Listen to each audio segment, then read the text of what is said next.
like to have Don Hardie, if you would come forward, please, and give us an update on White Knoll Middle School.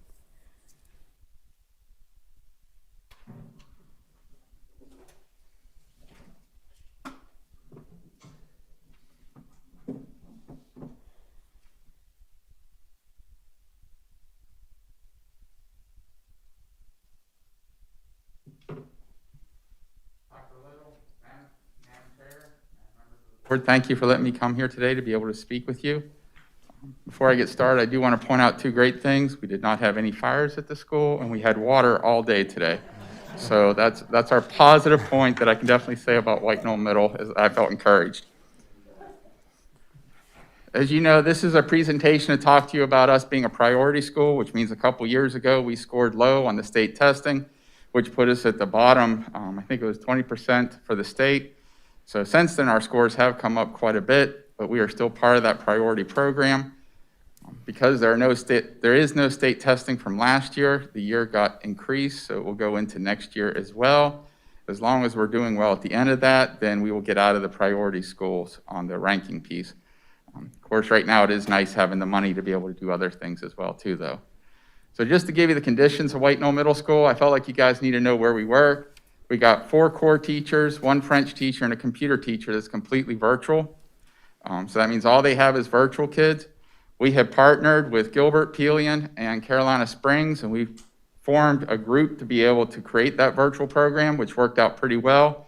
We had different teachers health-wise that needed to be in there, and teachers that also wanted to be in virtual, and we were able to help the different teachers from all 4 of the schools. 3 teachers are teaching simultaneously, virtually and face-to-face. I'm going to point out, the nice thing was all 3 of those teachers chose to do that. The one was Chinese. If we didn't have a Chinese teacher do virtual, so if she did not pick them up simultaneously, then we would lose that piece. And the whole thing we're focusing on is trying to grow that program. And so to that teacher's credit, she chose that piece. The other was self-contained. Our self-contained teachers wanted to keep their kids. They felt like they knew them the best. We did manage to get almost all those kids to come in face-to-face, but we do still have a couple that are staying home virtually. And it's nice because those teachers knew those kids already from before to help them to be successful. Again, a credit to our teachers for wanting to pick that up. Logistically, what does that look like? I mean, if in that actual classroom, what does that look like to be in both settings at one time? Well, what we're doing right now, of course, it's different settings for self-contained compared to the Chinese class. Sure. The Chinese classes, we only have I think there's 2 different sections. There's only a couple kids in each one. And so they literally zoom into that classroom. So they're a part of that class. The teacher will have it set up where they can see what's going on. We'll actually set the kids up to where they can Zoom with each other as well. It keeps them from moving around the classroom. And they're able to communicate with that way. And it's working pretty well so far with that piece. Of course, you know, the big piece with foreign language, the more you get them to talk. I cannot credit our world language more than, they are amazing. Been in several districts. I have never seen a world language be so organized in the way it helps kids to be able to learn and assess the kids. Excellent feedback. The kids know what they're doing. But you can't do any of that if you don't get to see them speaking and hear them speaking. And so that's where we bring that Zoom piece in so that the teacher can do all that part and do the constant assessment and feedback that they get. Again, I give credit to the Chinese teachers, done an excellent job. The self-contained teachers, what they end up doing is teaching a lesson, and then they individualize with those kids as they break them out. They might use aids to do different things and like that, but they get to be part of that small group as well. So it's not like a live feed camera, like a live stream. This is more through like a Zoom platform or something like that that's going on simultaneously. Yes, we communicate back and forth. Okay, thank you. And then we have about 11 teachers that are teaching both face-to-face and virtual, but they do them separately. So to give you an idea, we have a 6th grade team that does 2 virtual sections and then do 2 face-to-face sections. I gave my staff a chance to vote. I said we can set it up to where no one had to do, that everyone either had all face-to-face, and then there was a group of just virtual, but then they'd have to do multiple grade levels to be able to give the kids what they need to have, because of course, kids are gonna rule what we have to do. And the teachers chose that they felt it would be a lot easier to teach the same grade level, but 1 virtual, 1 face-to-face in the sections. So that's why we ended up doing that. And so far, that's worked out pretty well with that piece. Of course, they don't have just their kids. We are partnered again with the 3 other schools, so they'll have some other kids on that piece. And then we have about, I'm saying 110 students. One of the issues we've had is as kids get quarantined, sometimes those parents that did want face-to-face all of a sudden want to go back virtually. And then we also have some people virtually that are not doing well, and we're constantly working on some of them to try and see if we can bring them back. Some of them have health issues, and so, we just try to help them as much as we can on that piece. But others do not, and so we've been able to bring some of them back. So we've been switching those kids back and forth. So that's why that number is constantly changing on that piece as far as kids going up and down. So this was the data I presented to you earlier in the year. As you can see, we had 33.2% in ELA that was proficient, which means that they meet the standards for the state. In 2018-19, they went up. And then last year, they did not have state testing, so we don't have anything to compare that to for last year. This year, we did STAR testing at the beginning of the year. We had 39.7 pass. We did drop down to 35.9 right before Christmas, which unfortunately is a normal thing sometimes for that to drop right around that Christmas time. But it did give us plenty of things to be able to work on. Part of that is trying to help the kids virtually to have a good setup at home whenever they're doing that STAR testing. You can't control it quite as well whenever they're on the virtual setting, so they get distracted a little bit more on some of that too. Of course, our school goal is going to be 39.2, which we still have confidence we should be able to hit that on the English. On the math, same thing. This is what I presented earlier in the year, the 34. They went down to 32. And they did not have any testing in the 2019-2020 for the math. At the beginning of the year, we had about 23.6% that were projected to be proficient in math. Again, as I said, it drops down right around that winter time. And then the goal is 43%, which might be hard to hit this year, but we do have some plans, and we're going to talk about that a little bit of what we're focusing on with some of this. So we had about 25% of our students fail 1 or more core class first semester. So what we've done is we've taken all of those kids that have failed 1 or more class. We are trying to get parent conferences with those kids, try to figure out what is going on, how can we help that family. We got some kids that are on the virtual setting, like I talked about before, and if they can come in, we're trying to bring them in face-to-face to assist them as well. We're also we're focusing more on trying to help the students that are struggling. We're doing a little bit more mastery-based. What are the skills? One of the things, you guys heard me say it earlier in the year, you only learn by doing. It doesn't, all these programs that people put money into, it's still about doing. If you're going to learn math, you got to do math. You want to learn English, you got to do English. You want to become a better reader, you got to read. And so that's what we're focusing on with these kids to help them out to do more of that piece. We're trying to fine-tune it, even more focused on some things. We had the conversation about some standards you could spend a long time on and you're not going to get a lot of growth. Other standards you spend a little bit of time on, you're going to get a lot of growth. And so we're trying to be very purposeful in what we're focusing on with those students. Mr. Hardie, this is Jada. Yes. In that last slide, you're working on bringing back virtual students not participating in face-to-face instruction. What does that look like? Do you have students that you want to bring back and they don't want to come back? Or do you have students you just, I don't understand. Well, we got some students in the virtual realm that are not logging on. They're not coming to the computer, they're not logging on. We're trying hard, we've been communicating. And so we're trying to get with those parents to find out, A, why are they virtual? Are they virtual because of health reasons? If they're virtual because of health reasons and they can't come in, then we're trying to work with them to help their kids become more disciplined, to be able to get into the realm of logging on and doing work, because we can't teach them if they don't log in. And then if it's not for health reasons, we've been working with the parents to convince them of a better reason to be able to come back face-to-face, which we've actually done.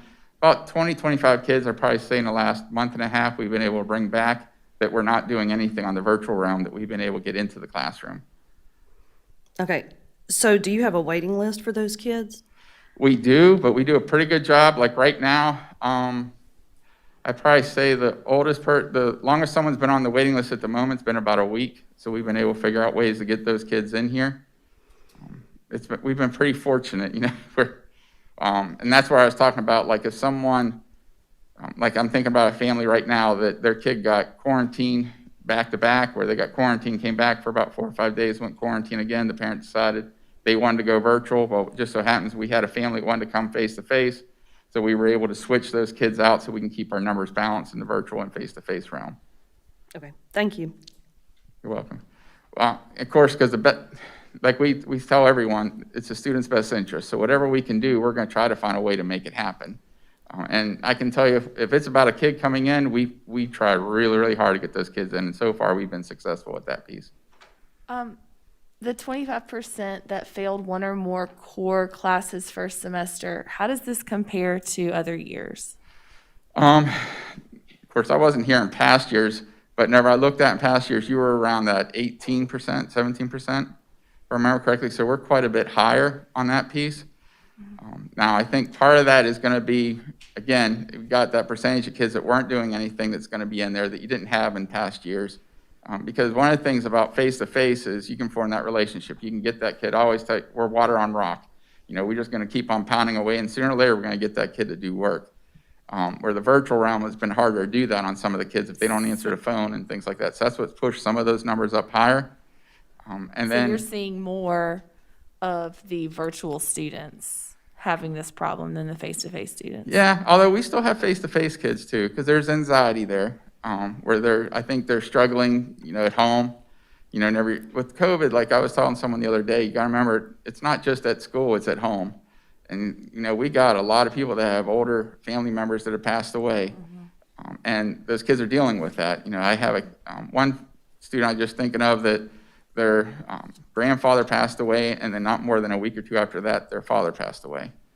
And so whenever they're dealing with that piece, again, you're going to have a much higher failure rate, which is why we're having to do a lot more focused counseling and get them hooked up with mental health and things like that to help them to be successful. Because for some of that, for a little while, like we talk about, it's not about school at the moment. It's about getting them being able to process well just on their own on other things and then getting them to do schoolwork.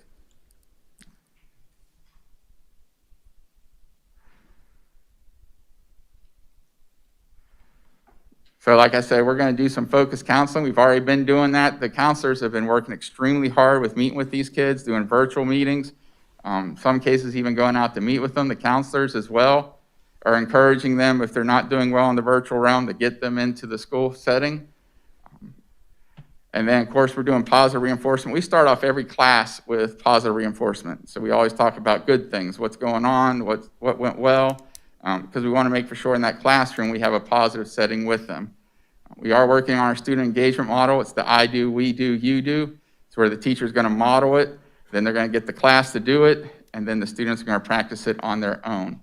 And so the goal is to get the kids more involved with and taking responsibility of their learning as they're doing this. Since you guys heard me say earlier, we got kids that have been quarantined because whenever a kid gets COVID, if you have people that were within that 6 foot for 15 minutes or longer, they're going to get quarantined. So some of the things we've been working on is we have them zoom into the classroom. And that would be a setting where you're going to have online, you're going to have face-to-face learning, and you're going to have virtual learning going on as well.